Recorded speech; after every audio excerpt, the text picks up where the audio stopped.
செய்த தியாகம் எங்கே சொல்வே, இன்றைக்கும் என்றைக்கும் நீ எங்கள் நெஞ்சத்தில், அன்புக்கும் பண்புக்கும் நீ அந்த சொர்க்கத்தில். மன்னவன் காவிய நாயகனே, என் உயிர் தேசத்து காவலனே, வாடிய பூமியில் கார்முகிலாய் மழை தூவிடும் உன் புகழ் வாழியவே.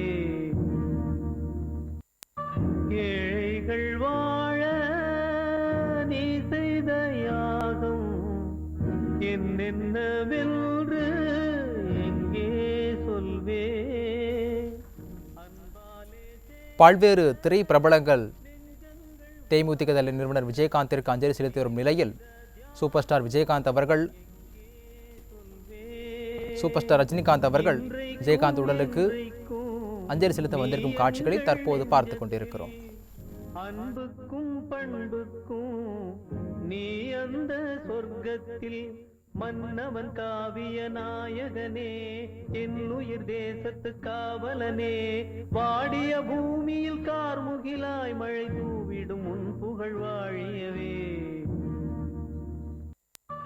ஏழைகள் வாழ நீ செய்த யாகம் என்னென்னவென்று எங்கே சொல்வே.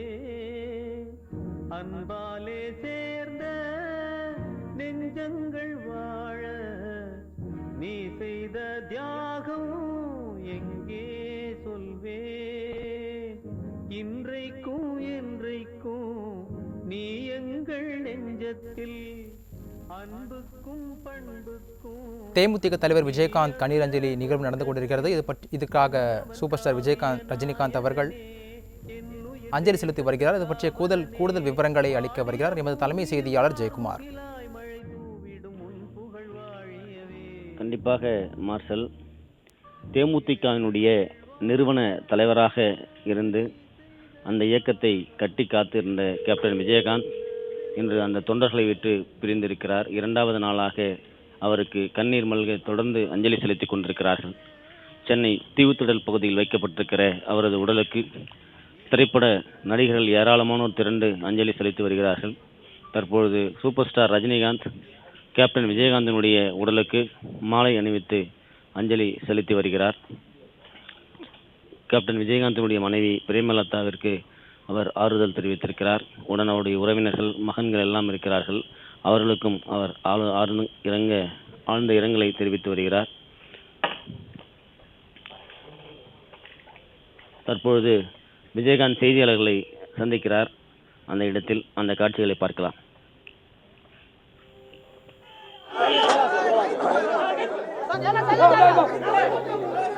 இப்போதான் கன்னியாகுமரியில் வந்து ஷூட்டிங் இருந்தது, நேற்று வரதா இருந்தது. அது ரொம்ப மனசு ரொம்ப கஷ்டமாக இருந்தது. விஜயகாந்தோட பற்றி பேசணும்னு சொன்னால் எவ்வளோ இருக்கு. முக்கியமாக அவருடைய அந்த நட்புக்கு வந்து இலக்கணம் விஜயகாந்த் அவர்கள். அவரோட வந்து ஒரு வாட்டி பழகிட்டா வாழ்க்கை பூரா வந்து அந்த மறக்கவே முடியாது. அவருடைய அன்புக்கு வந்து எல்லாருமே அடிமையாகிடுவாங்க. அதனால்தான் அவருக்கு அத்தனை நண்பர்கள் அவருக்காக உயிரே கொடுக்க ரெடியாக இருக்காங்க. நண்பர்கள் மேலேயும் அவர் கோபப்படுவார், அரசியல்வாதிகள் மேலேயும் அவர் கோபப்படுவார். ஏன் ஊடகம் இந்த மேலேயும் கோபப்படுவாங்க. ஆனால் யாருக்கும் அவங்க மேலே கோபம் வராது.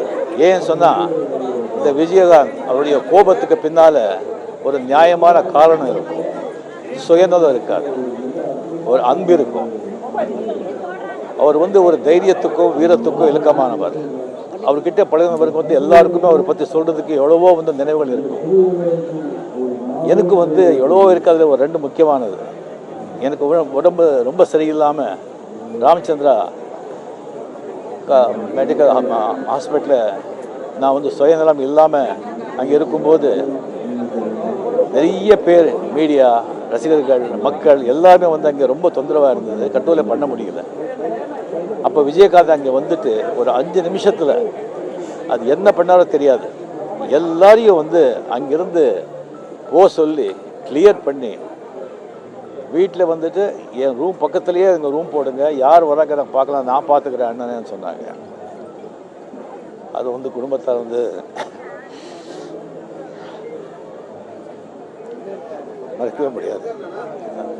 அதே மாதிரி ஒரு வாட்டி சிங்கப்பூர், மலேசியா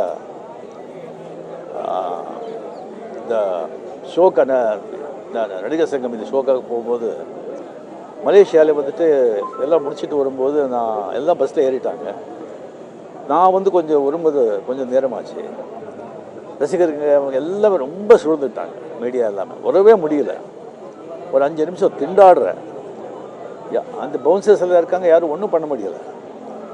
அவர் பஸ்ஸில் வந்து பார்த்துட்டு இருக்காரு. அப்படியே இறங்கி வந்தார், இந்த டவல் போட்டு ஒரு 2 நிமிஷத்தில் எல்லாரையும் ஒரு அடித்து விரட்டி அப்படியே ஒரு பாதியாக்கிட்டாங்க. அப்படியே பாதியாக்கி அப்படியே பூ மாதிரி கொண்டு வந்து உட்கார வச்சு, அண்ணே உங்களுக்கு ஒன்றும் இல்லையே, நீங்கள் சௌக்கியமாக இருக்கீங்களே, ஒன்றும் ஆகலையேன்னு கேட்டாங்க.